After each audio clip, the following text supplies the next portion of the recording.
I'm going to talk about my favorite topic, anxiety. I have noticed my anxiety levels have come down because I haven't been drinking, and I think it's probably because I think it's probably because I get more things done. So the need to feel anxious is not there because I'm always doing something or the other. And instead of just not doing anything, I'm always uh, up to something or the other. Also, because of not drinking, now I'm saving so much time. I'm saving time in a twofold way. Let me explain it to you. Of course, I don't wake up late or I don't wake up early and I don't have any hangovers. It's 11:55 p.m. right now and it feels like it's really late and I must go to sleep. And in the morning, if I wake up after 8:30 or 9, I feel like, wow, I woke up very late, but I've been sleeping a lot. So quite a few things are happening now that I've been sleeping a lot. Primarily, the biggest change that I have noticed is that my mood has calmed down a bit. I'm a whole lot less anxious because it seems like I have so much time. I have time because I'm no longer drinking in the evenings. I don't want to socialize as much because there is no option to drink alcohol. It's the fact. I can't lie. My drive to go out with friends is almost zero right now. So the only thing I end up doing is focusing on work. Now, work is a constant source of stress, but I'm able to actually do the things instead of just stressing about it, because by drinking alcohol, normally I would delay my stress. And yeah, I'm no longer delaying my stress, I'm somehow dealing with it, and that is quite a positive, I feel. If you ask me why I took a break from alcohol, I would say that I probably took a break from alcohol because I wanted to lose weight. And while that hasn't happened yet, I'm noticing quite a few changes. For example, my sugar craving has gone down now that 10-12 days have passed. I think my sugar craving is down. I don't feel like having sugar. I have finished 2 books since I've quit drinking.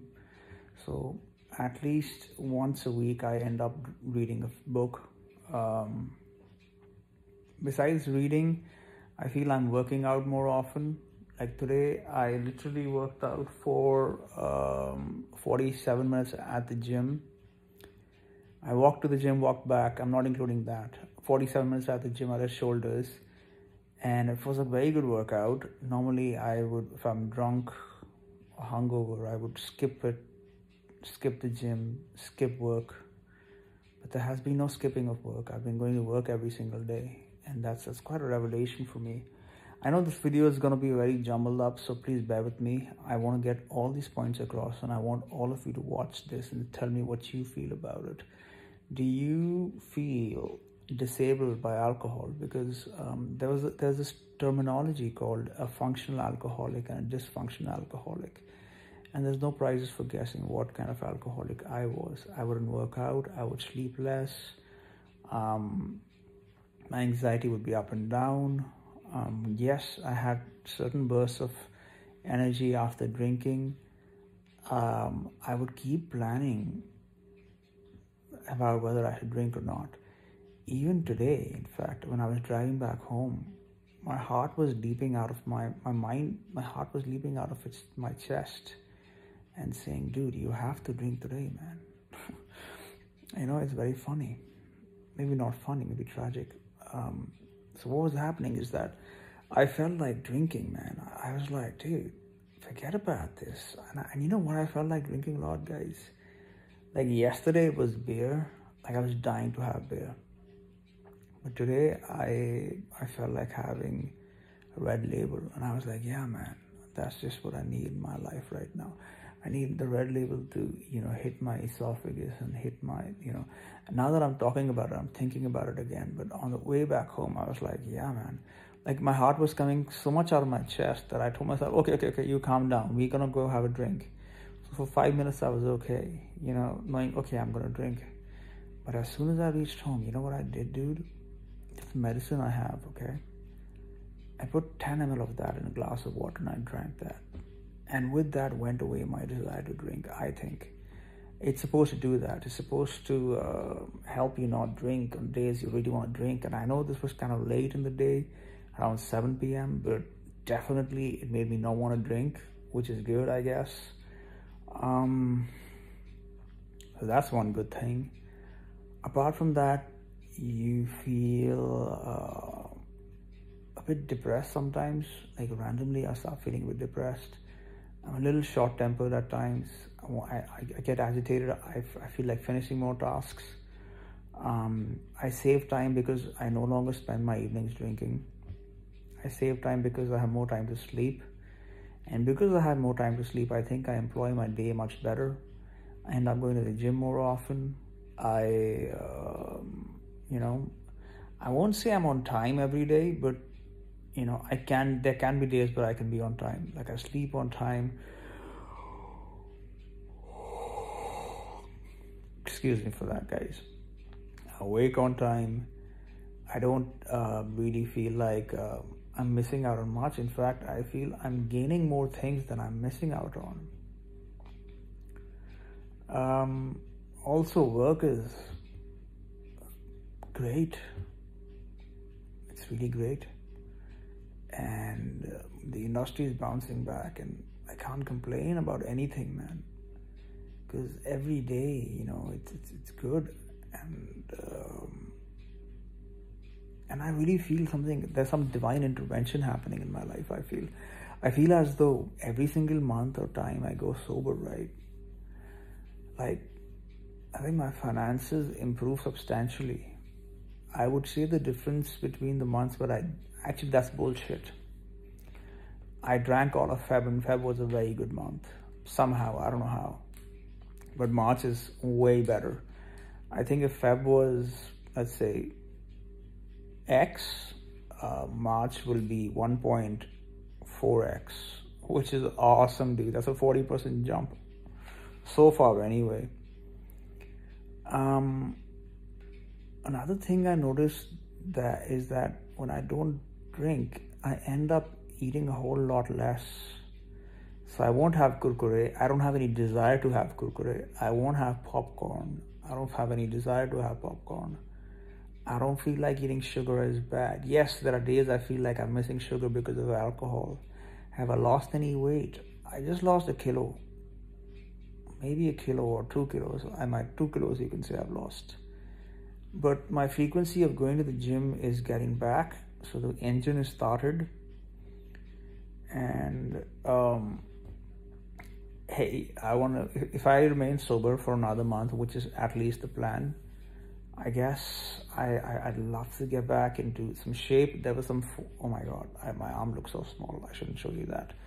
There was a photograph I saw of me, and I was like, dude, this is really tragic, man. The way I was looking at it, I just felt like, this is when I was drinking, right? And it was Kanika's birthday. There's a photograph of me standing next to her, and I was like, I look like Mukesh Ambani, like really. And she probably looks like Mukesh Ambani's wife, or better. Like she looks good, all right, So yeah, I was like, damn, dude, what the hell is wrong with me? Like, mate, don't get me wrong, mate. I said mate. Who says mate? Sorry about that. I was just looking at my photograph and I was like, damn, dude, I look like Mukesh Ambani, man. And I keep looking at that photograph. I'll probably put that photograph. You take a look at that photograph. It's really funny. It's on your screen now. There, that's the photograph. Check it again. Now. Damn, do you see my arms, dude? And that shirt, I don't know why. You know what, guys? So I went to Marks and Spencer the other day and I said, you know what? I'm just going to wear a new shirt because there's a party at my home. I need to wear a new shirt. It was like 15, 20 days back when I was drinking. I tried 6 items. And I chose the most loosest, most uncle, like the one which doesn't show my shape at all, like a size bigger than me. I'm not a tall guy. It just looks weird with the shirt that comes all the way to your crotch. I mean, try to understand, man. Look, I'm still a bit all over the place, but I think that's just my character. Man, I'm so sorry about these yawns. I probably will edit them out. I hope I do. I saw this amazing show called The Undercover Billionaire. And I realized that, dude, I need to open a bar and a restaurant. Like, I need to do that. And that's the goal, man. I want to do that, guys. Yeah. I'm reading a book called... What am I reading? What the fuck am I reading? I keep forgetting the title of the book, man. And I think that's really bad for someone like me. It's a new book by Jordan Peterson. I read his other book, but this is like something about 10 more rules to live your life with. And he's really troubling me, this author, man. He's really getting after my...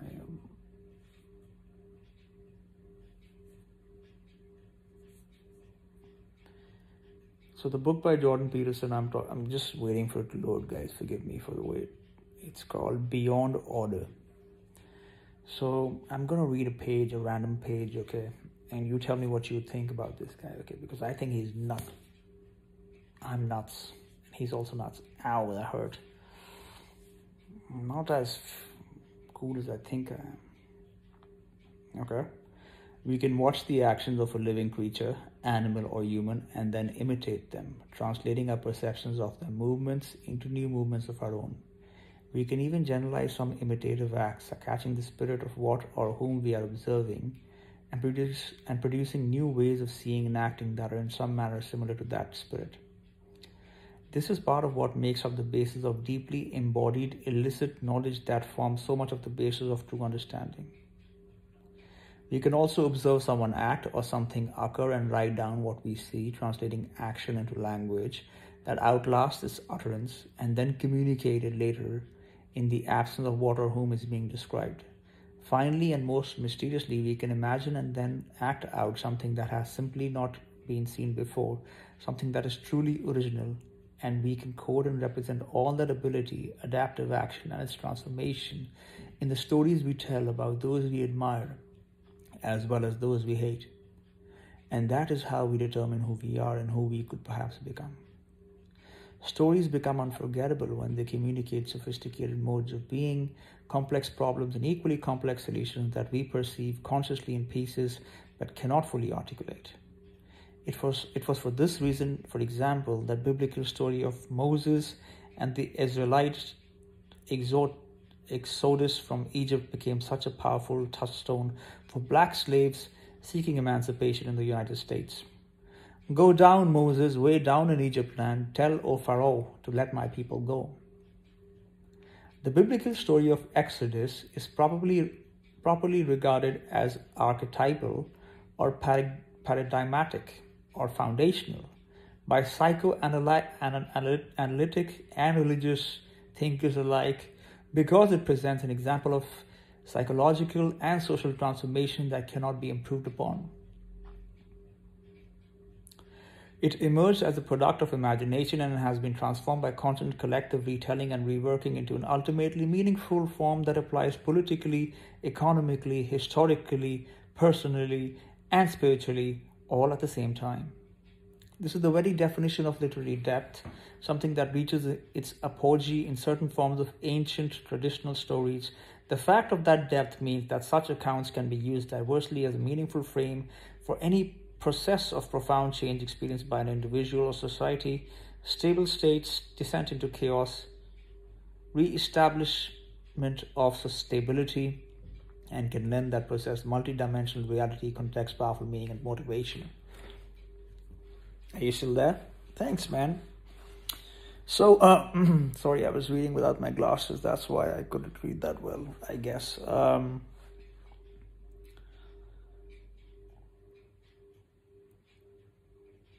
He is a very bad author, but somehow his points strike home.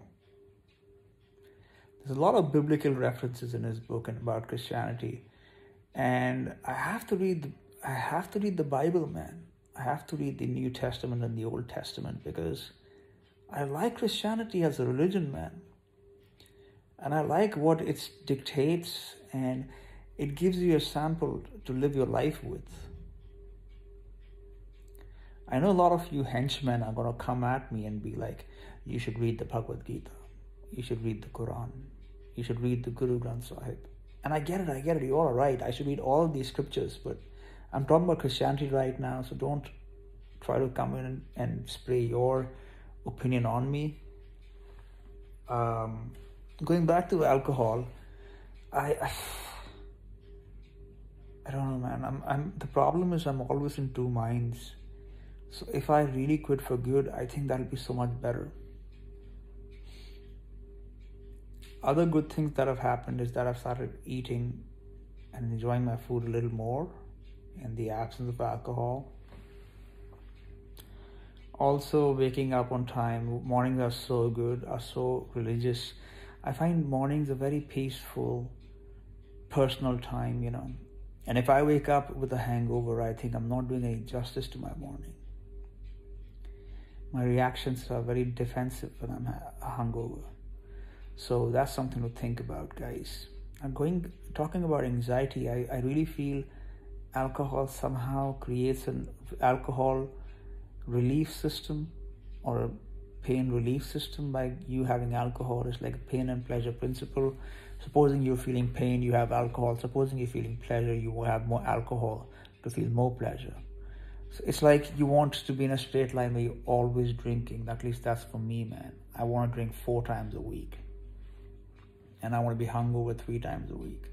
Or 7 times a week. So, yeah, that's the thing, man. And initially you feel a lot of anger. I felt a lot of anger when I quit. And I'm just doing this for the sake of those who never go a day without drinking, or who never go 5 days without drinking, who never have gone through a time without drinking. It seems like the English-speaking audience amongst you are very in control of your alcohol, except 1 or 2 of you. Maybe you guys are just young and you don't face these kind of exclamation marks like I do in my life.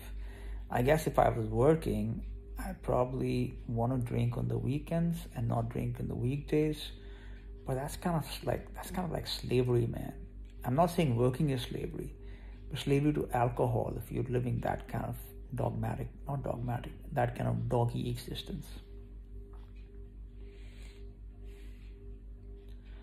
I'm enjoying technology more when I'm sober. I don't know why. Also, I realized that there is creativity which comes out when I'm sober. I'm not going to say anything, but I just feel like doing things, man. And I feel everything is possible. It really is. Which is so bizarre to say, for me to say,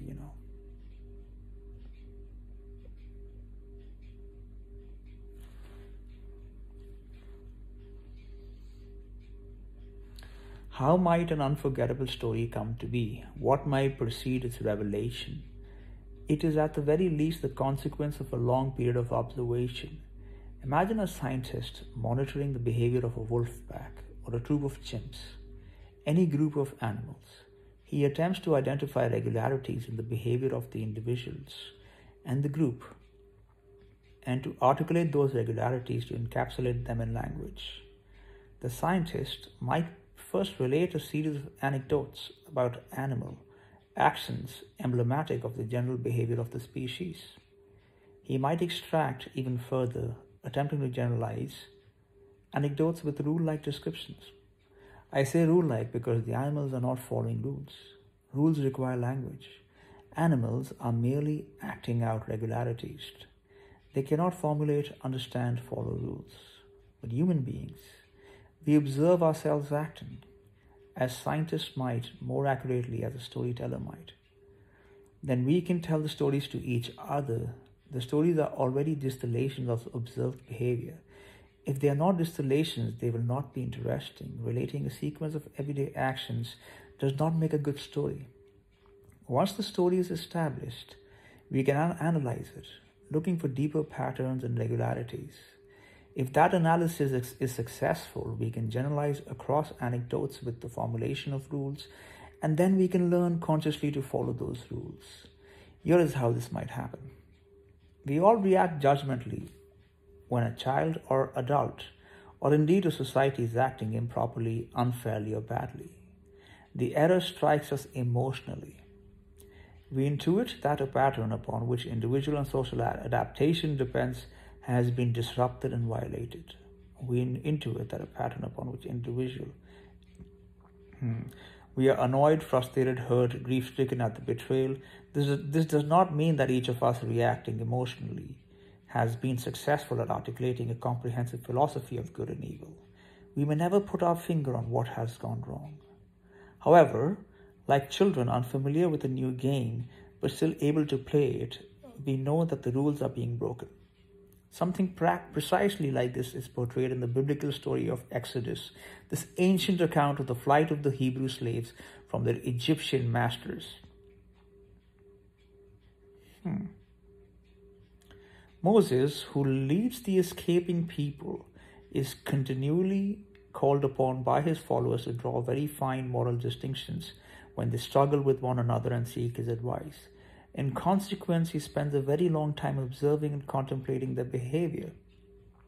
It is as if the desert prophet has had to discover what rules he and his Israelite followers were already struggling to act out prior to his receipt of the explicit commandments from God. Remember, every society is already characterized by pattern of behavior. Otherwise, it would be pure conflict and no society at all. But the mere fact that social order reigns to some degree does not mean that a given society has come to explicitly understand its own behavior, its own moral code.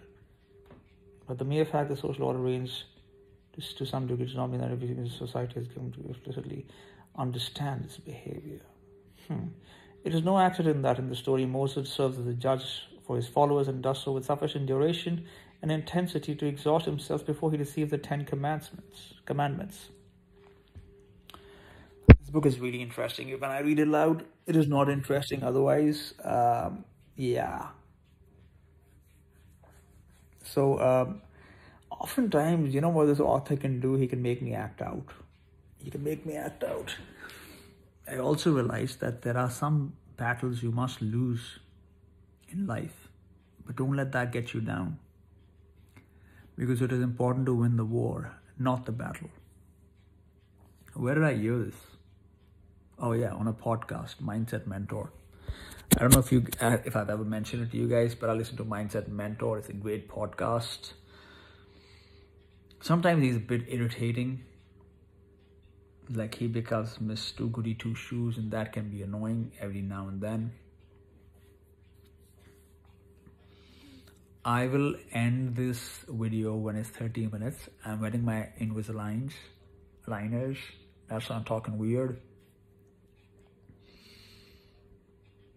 I was feeling hungry at night, so I had 2 cheese slices.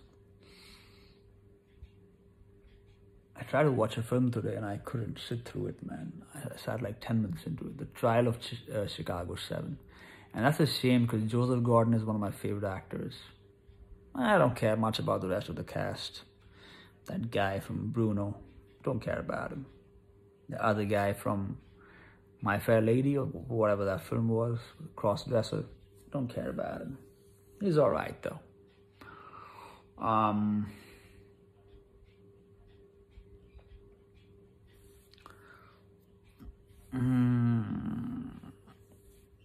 I'm thinking about my computer.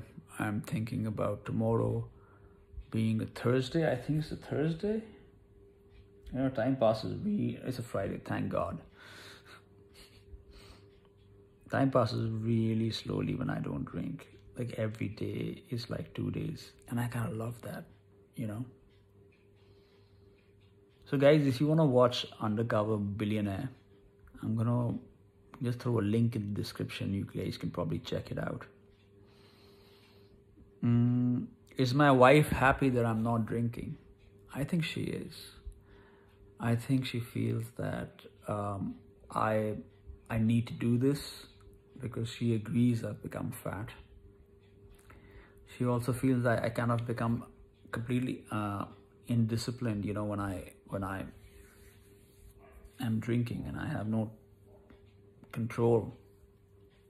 I end up having too much of a good time of it, man. That's what the fucking problem is. India won the match today. High five to all of you. When there were 3 balls remaining and England needed 12 runs, I don't know what got into me. I put a bet on England, and if I had won, I would have made $100. I put 10 rupees on India.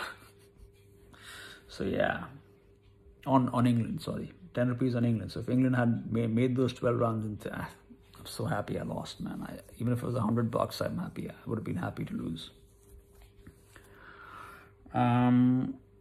So the plan for tomorrow is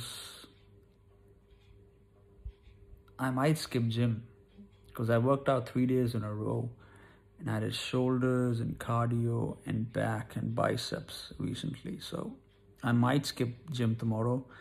My gym membership is also over. Hey, but I shouldn't skip the gym. I shouldn't skip the gym. I'm going to go to the gym. I don't care. It's just been 3 days, man. What am I going to do?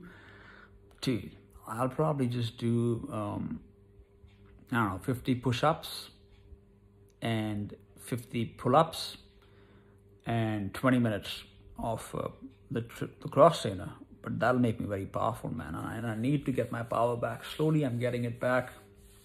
I have realized it, guys. I want to be a muscular guy again. That sounds so weird. That sounds so fucking weird. But I'm sick and tired of being this. You saw that photograph, right? I hope I put it up. You see that photograph, man, and I just realized I'm looking like a woman. Hey, nothing wrong with looking like a woman, but you know what I mean, like a very effeminate guy, dude. And that's that's not good, man. That's a bit emasculating. See, I wasn't so keen about that. Hey, I wanted this to be a 30-minute video, but I'll let you guys go. Bye. Let me know what you thought about this video. It's just me sharing my thoughts, man. Peace out.